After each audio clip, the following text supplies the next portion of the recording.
అలానే మిసేసరావు అంతర్జాతీయంగా ఏర్పడినటువంటి పరిణామాల దృష్ట్యా గోల్డ్కి అనూహ్యమైనటువంటి డిమాండ్ పెరుగుతుంది. దానికి కారణం వినియోగదారుల నుంచి డిమాండ్ వస్తున్నటువంటి క్రమం కాదు. వినియోగదారులు కొనుగోలు చేయలేకపోయే పరిస్థితి ఏర్పడింది, చేయలేనటువంటి పరిస్థితి ఏర్పడింది. కానీ ప్రభుత్వాలు గోల్డ్ను కొనుగోలు చేయడానికి పోటీ పడుతున్నాయి. ప్రపంచంలో ఉండేటువంటి అనేక దేశాలు వీలున్నంత వరకు వాళ్ళ ఆర్థిక పరిస్థితికి అనుగుణంగా గోల్డ్ని కొనుగోలు చేసి నిల్వ చేసుకునే దానికి ప్రయత్నం చేస్తున్నారు. దాంట్లో భారత ప్రభుత్వం ముందుంది, నరేంద్ర మోడీ గారు ముందున్నారు. అందుకే ఎప్పుడు లేని విధంగా ప్రస్తుతం నెలకి 7 నుంచి 10 టన్నులు దిగుమతి చేసుకుంటూ ఉన్నారు. గత నెలలో దాదాపు 8 టన్నులు దిగుమతి చేసుకున్నారు. ఇంకా కూడా దిగుమతి చేసుకునేటువంటి ప్రయత్నాలు చేస్తున్నారు.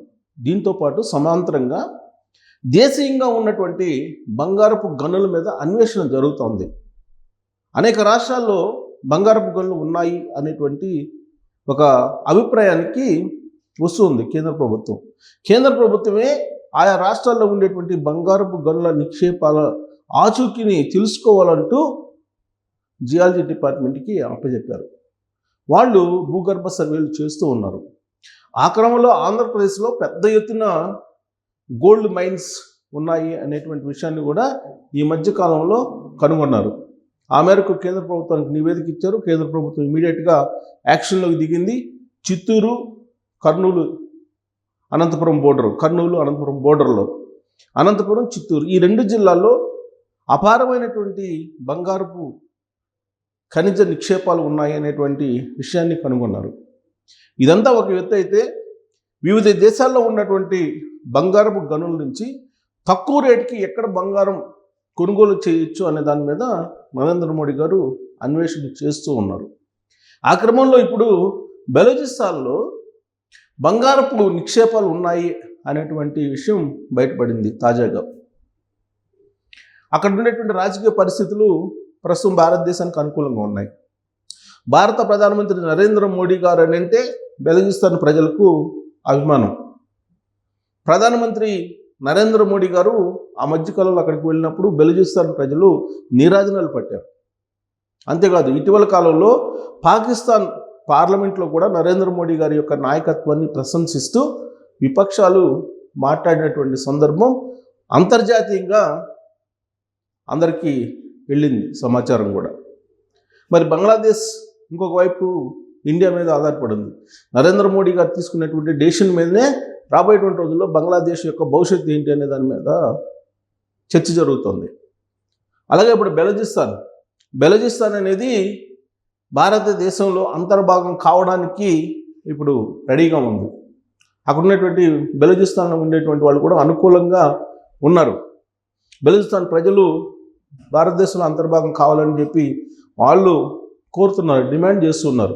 భారత్లో మారినటువంటి పరిస్థితులు, రాజకీయపరమైనటువంటి స్థిరత్వం, అభివృద్ధి వేగంగా జరగడం, ప్రజల యొక్క జీవన ప్రమాణాలు పెరగడం, ఇవన్నీ చూసిన తర్వాత సరిహద్దుల్లో ఉండేటువంటి దేశాలు నరేంద్ర మోడీ గారి పాలన వైపు చూస్తూ ఉన్నారు.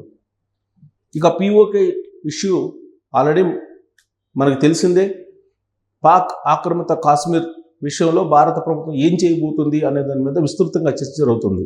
తాజాగా 2 రోజుల క్రితం భారత సైనిక అధినేత కూడా మాట్లాడడం జరిగింది.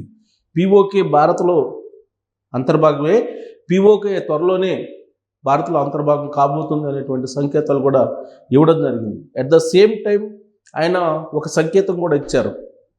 భారత్ ఎంత క్షేమంగా ఉందో అంత ప్రమాదంలో కూడా ఉంది, యుద్ధానికి సిద్ధంగా ఉండాలి ఏ క్షణమైనా అనేటువంటి సంకేతాలు కూడా భారత సైన్యాధిపతి ఇవ్వడం జరిగింది.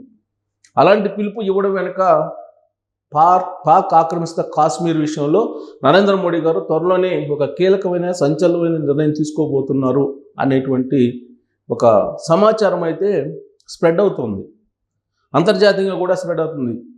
ప్రత్యేకించి అమెరికా అధ్యక్షుడిగా ట్రంప్ బాధ్యతలు స్వీకరించిన తర్వాత నరేంద్ర మోడీ గారికి ట్రంప్కు ఉన్న సాన్నిహిత్యం భారతదేశానికి అనుకూలంగా ఉండొచ్చు ఈ సరిహద్దు దేశాల విషయంలో అనేటువంటి ఒక అభిప్రాయం కూడా ఉంది. పైగా భారత సైన్యాధిపతికి తాజాగా చేసినటువంటి కామెంట్లు కనుక చూస్తే పాక్ ఆక్రమిత కాశ్మీరు త్వరలోనే రాబోయేటువంటి రోజుల్లో భారత్లో సంపూర్ణమైనటువంటి భూభాగం కాబోతుంది అనేటువంటి ఒక అభిప్రాయం కలుగుతోంది. ప్రస్తుతం 370 రద్దు చేశారు. అది ఒక పెద్ద స్టెప్, కీలకమైనటువంటి స్టెప్, సాహసోపేతమైనటువంటి స్టెప్ తీసుకున్నారు నరేంద్ర మోడీ గారు అని చెప్పి భారత సైన్యాధిపతి చెప్తూ ఉన్నారు. ఆ 370 రద్దు తర్వాత జరిగినటువంటి పరిణామాలను కూడా ఆయన వివరించడం జరిగింది. జమ్మూ కాశ్మీర్లో జరుగుతున్నటువంటి అభివృద్ధి, జమ్మూ కాశ్మీర్కి మైగ్రేషన్ వెళ్ళడం, ఇతర ప్రాంతాల నుంచి చాలామంది, ఇవన్నీ కూడా శుభ పరిణామాల కింద చెప్తున్నారు. ఉగ్రవాదాన్ని అంతం పొందించేలాగా ఆడ పరిణామాలు ఉన్నాయనేటువంటి అభిప్రాయాన్ని మనం కలిగిస్తూ ఉన్నారు. దానికి కారణం ఏంటంటే 370 ఉన్నంత వరకు కూడా జమ్మూ కాశ్మీర్కి ఇతర ప్రాంతాల వాళ్ళు వెళ్ళి ఆస్తులను కొనుగోలు చేసేటువంటి అవకాశం లేదు. అక్కడ పెట్టుబడులు పెట్టేటువంటి అవకాశం కూడా లేదు. అది ఒక స్వయం ప్రతిపత్తి గల ఒక దేశంగా ఉండేది. అక్కడే ఇంకో జెండా కూడా ఎగిరేది, భారతదేశ జెండా, పాకిస్తాన్ జెండా కూడా ఎగిరేది గతంలో. కానీ ఇప్పుడు అలాంటి పరిస్థితి లేదు. ఇప్పుడు 370 రద్దు తర్వాత కంప్లీట్గా ఇతర ప్రాంతాల నుంచి భారతదేశంలో ఒక ప్రాంతం నుంచి ఇంకో ప్రాంతానికి ఏ విధంగా స్వేచ్ఛగా వెళ్తూ ఉన్నారో అంతే స్వేచ్ఛగా ఇప్పుడు జమ్మూ కాశ్మీర్కి కూడా వెళ్ళి అక్కడ పెట్టుబడులు పెట్టి అక్కడ రకరకాల ప్రాజెక్టులను చేపడుతూ ఉన్నారు. ఇది శుభసూచకము. దాని పక్కనే ఉన్నటువంటి పాక్ ఆక్రమిత కాశ్మీర్ POK కూడా త్వరలోనే భారత్లో భూభాగం కాబోతుంది. అది అయిన తర్వాత బెలూచిస్తాన్ కూడా క్లియర్ కాబోతుంది. సో బెలూచిస్తాన్లో బయటకు వచ్చినటువంటి గోల్డ్ మైన్స్ ఏవైతే ఉన్నాయో ఆ గోల్డ్ మైన్స్ మీద భారత ప్రభుత్వం, భారతదేశం పట్టు సాధించే ప్రయత్నం ఇప్పటి నుంచి చేస్తుంది అనేటువంటి ఒక టాక్ కూడా ఇప్పుడు తాజాగా వస్తుంది. అదే జరిగితే కనుక రాబోయేటువంటి రోజుల్లో బంగారపు ధరలు సామాన్యులకు అందుబాటులో ఉండేటువంటి అవకాశం ఉంది. ప్రస్తుతం అయితే సామాన్యులకు అందుబాటులో లేవు బంగారం ధరలు. దాదాపు 22 క్యారెట్ల బంగారం ధరే తాజాగా చూసుకుంటే 90,000కి చేరింది. రాబోయేటువంటి రోజుల్లో ఇంకా మరింత పెరిగేటువంటి అవకాశం ఉంది అని అంటున్నారు. కానీ ఆ దూకుడును తగ్గించేందుకు నరేంద్ర మోడీ గారు ప్రయత్నం చేస్తూ ఉన్నారు. దాంట్లో భాగంగానే వివిధ దేశాల్లో చీప్గా దొరికేటువంటి బంగారం ఎక్కడుంది అని చెప్పి కొనుగోలు చేస్తున్నారు. అలాగే నిల్వలు ఎక్కడ ఉన్నాయి అనేది వాటి మీద కాన్సన్ట్రేషన్ చేస్తున్నారు. దాంతోపాటు దేశీయంగా ఉండేటువంటి నిక్షేపాలను కనుగొంటున్నారు. ఇలా బహుముఖ వ్యూహంతో బంగారం ధరలను భవిష్యత్తులో విపరీతంగా పెరగకుండా సామాన్యులకు కూడా అందుబాటులో ఉండేలాగా నరేంద్ర మోడీ గారు అనేక ప్రయత్నాలు చేస్తున్నారు. దాంట్లో భాగంగా తాజాగా బయట పడినటువంటి బెలూచిస్తాన్లో ఉండేటువంటి బంగారపు గనుల మీద కూడా భారత ప్రభుత్వం దృష్టి సారించింది. POK ఆపరేషన్ తర్వాత బెలూచిస్తాన్కి సంబంధించినటువంటి ఈ గోల్డ్ మైన్స్ మీద కూడా ఆయన చర్యలు తీసుకునే అవకాశం ఉంది, లైజనింగ్ చేసుకునే అవకాశం ఉంది. బెలూచిస్తాన్ పైన భారతదేశం యొక్క ఆధిపత్యం లేదా పట్టు సాధించేటువంటి అవకాశం ఉందని అంటున్నారు. సో ఈ నేపథ్యంలో పాకిస్తాన్ ఏం చేస్తుందనే దాని మీద ఇప్పుడు తాజాగా భారత సైన్యాధిపతి కూడా అభిప్రాయం వ్యక్తం చేశారు. చైనా నుంచి పొంచి ఉంది ప్రమాదం అనేది కూడా సంకేతాలు ఇచ్చారు. ఇలాంటి సిచ్యువేషన్లో నరేంద్ర మోడీ గారు ఎలా చాకచక్యంగా వ్యవహరించి ఆయన బెలూచిస్తాన్ మీద కానీ POK మీద కానీ పట్టు సాధించగలరు అనే దాని మీద మీరు కామెంట్ చేయొచ్చు. Thank you.